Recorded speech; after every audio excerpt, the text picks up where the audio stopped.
So if you run a house cleaning business and you feel stuck in the day-to-day operations, this video is for you. My name is Elliot. 12 years ago, I started a house cleaning business. I built it up to $100,000 a month with over 20% profit margins, and I did it all remotely while traveling the world. So in this video, I'm going to give you the 6 biggest lessons that I learned building it, so you can avoid spending 12 years of your life and the hundreds of thousands of dollars that I've spent making mistakes, running experiments, until I finally got it right. And by the way, I'm not a guru. I'm not some corporate dude. This is just how I was able to build my business to actually give me the freedom to live my life instead of working all the time. So here are the 6 lessons. Lesson number 1, focus on the system, not the symptom. So remember, when something goes wrong, fix the system, not the symptom. For example, let's say that you have a cleaner that is calling you saying, oh, the client isn't home, he's not answering his phone. Or let's say that you have a client that's calling, wondering where the cleaner is, and the cleaner isn't answering. So that's the symptom of an underlying problem, which is that you don't have a system that you can rely on to fix this issue. So most owners are trapped working in the business instead of working on the business. And that's the biggest mistake I see by far. So let me guess. Right now, you're the dispatcher, you're the customer service rep, you're the problem solver. When there's an emergency, you're the one that has to deal with it, right? I know because that was me before. So when you're in this mode, you feel like you're on top of everything, but you're actually not able to scale because you are the bottleneck in your own business. So if every problem has to pass through you, you basically built yourself a job. Congratulations, you have a job. And the worst part is that you work for a crazy person, right? So the first shift I had to make was to stop putting out fires myself and instead create systems. Remember, operators stress and sweat. Owners think and plan. So whenever you have a problem, start asking, how do I make it so this business doesn't have to rely on me to function? So think about airline pilots, surgeons. They have checklists on the wall in the operating room or in the cockpit, even though they're super highly skilled individuals, because visible checklists are proven to reduce errors even in highly skilled employees. Look at like a family-owned coffee shop. There's no checklists on the wall, right? Now go to a McDonald's or a Starbucks, tons of checklists everywhere. And you don't see the owner in a McDonald's that's like sitting there flipping burgers himself, right? In fact, if you buy a McDonald's franchise, you're paying $1 million, and essentially what you're getting is a bunch of checklists. How to hire employees, how to cook the burger, what to do when the ice cream machine is broken, right? Which is probably every day, right? That's essentially what a business is. It's just a bunch of checklists and systems. So this isn't like some small thing. This is actually what makes your business valuable. So for example, concrete example for my business, when a customer books a new booking using my system, my employees get an email that comes in, and my system automatically appends a checklist to it. So the employees have to click on the checklist, it opens it, and they have to individually click each box in the checklist to say that they've completed every item. They can't skip any of the items that are required to complete for every new booking. So some action items for you. Number 1, good books on this topic are The E-Myth Revisited by Michael Gerber. Also, The Checklist Manifesto is another great book on this. And Built to Sell would be the 3rd book I'd recommend. So when you do something in your business a certain way, write it down and make a checklist for it. And make it easy for the employees to see it. Don't just put it in a file cabinet or put it somewhere in a Google Drive and be like, here's the checklist for how to do this thing. Make it easy for them to see it. Make it so they don't have to think. The other thing is that when you train or you explain something to an employee, ask them to repeat it back to you. Here's how you deal with a customer complaint of this type. Now teach me how to do it. That forces them to actually think and remember it. Lesson number 2, make your processes more simple. So remember what Elon said about how to automate a factory? Step 1 is to actually make the requirements less dumb. So you're building these checklists, everything's awesome, except it's not awesome because everything's a huge mess, actually. The system only works if everything is clear and simple. So for me, there's like a repeatable process that happens for every single aspect of the business. A new job comes in, a new job is assigned, a new job is completed, issues get handled all through repeatable processes, not through like random text messages, random calls, random decisions every day. So if your workflow is different every single time, you can't actually manage the business, whether it's remotely or in person. So you need to stop hustling and you need to start having fewer moving parts. And make those parts, like think of your business like you're looking top down at a machine that's running. You have to make sure that the parts are simple and there's fewer moving parts. And the simpler things are, the easier it is to train people, to figure out what's broken and to keep things moving without you checking on everything all the time. So action items for this one. Reduce your checklists down to the most simple version possible. And check if your employees are actually using the checklist. So ask them to record a screen share video showing how they completed a certain task, and then look at the video and then adjust either the checklist or their actions through training. So moving on to lesson number 3, contractors can work just as well as employees if you build the right system. So in my model, I use contractors instead of employees.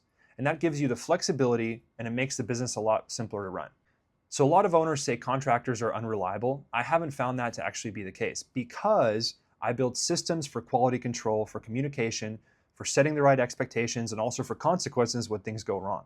So if there's a clear pay structure, if there's clear incentives built in so that things go good, then things tend to work out really well. So here's a story about FedEx. For the longest time, they couldn't figure out how to make it so that they have this hub, right, where all the airplanes go there, and they have to move packages between the airplanes, and then they have to send the airplanes back out, and they can never get it done on time. And the one thing that actually made it work was that they started paying them a flat rate for completing the job. Not like an hourly rate, because then they would always go over the allotted hourly rate that they were supposed to, they're like, oh, it's taking until 6 a.m. and now everything's late. When they just set a fixed rate, this is how much you get paid for this job, suddenly people started working faster because they wanted to complete things faster, and suddenly everything was on time again. So you have to align the incentives with the outcome that you want. Remember what Charlie Munger said, show me the incentives and I'll show you the outcome. So if you set up the incentives for your contractors and you build the correct systems, you can have super reliable contractors, and it's actually way less of a headache than dealing with employees. And you're doing everything in compliance with labor laws, so you don't have to worry about reclassification or anything like that. I talk more about that in my free private community, so check the link in the description if you want to join that. Lesson number 4, stop making decisions emotionally.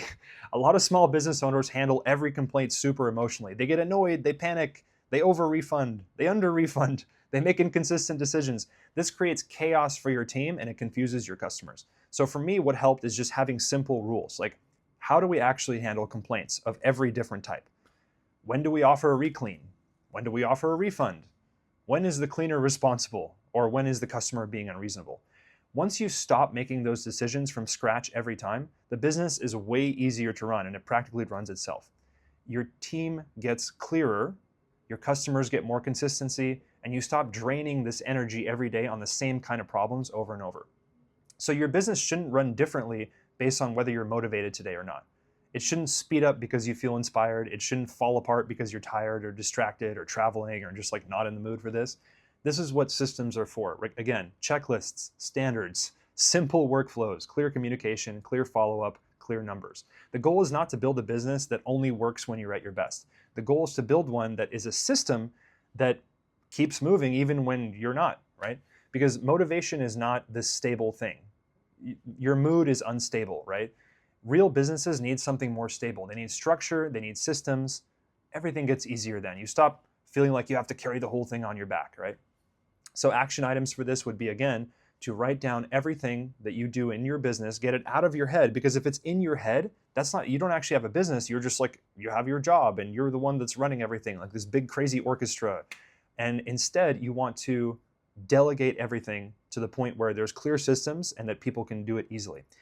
Lesson number 5, revenue is overrated if the profit margins aren't there. So at one point I was doing $100,000 a month in revenue, but my profit margins were less than 5%. And I talked to my bookkeeper and she's like, you need to fix this. So it took about a year, but I got my profit margins up to 20%. Actually, they were over 20%. And I did this without increasing customer churn, without increasing complaints, without increasing cleaner churn, which is also super important. And so the exact steps for how to do this, they're actually in my course. You can check it out in the description, or just join the free community and you can learn a lot there too. But a lot of owners, they chase bigger numbers without realizing that they're just building a bigger prison for themselves. I'd rather have a smaller business, honestly, that gives me more freedom rather than having a bigger business that needs me every hour of the day. And it's not about how much money you're making in the business, which is revenue. It's about how much you're keeping, which is profit. So, and by the way, it's actually not even about how much profit. It's profit divided by the hassle factor and the time it takes you to run it. So if your business is growing, but also your stress and the hours you spend on the business is growing, then that's not real progress, right? So lesson number 6. Oh, an action item for this is to build the systems that I talked about before so that you can have less hassle. And there's also other action items to make your business more profitable, but that's sort of what I talk about in my paid courses and in the free community. So check the description below. Lesson number 6, build the business so that it can move without your mood.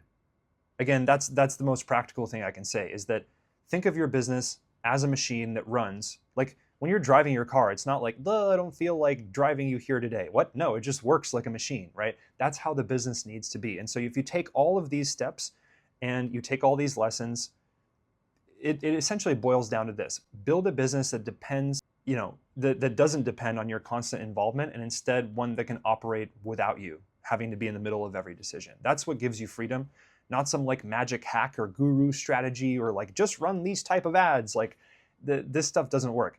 Just simpler systems, clearer rules, and better structure. And so if you're running a cleaning business and you feel trapped in the day-to-day, that's where you need to start. Make the workflow simpler, make the expectations clearer, make customer service more consistent, and stop measuring success only by revenue.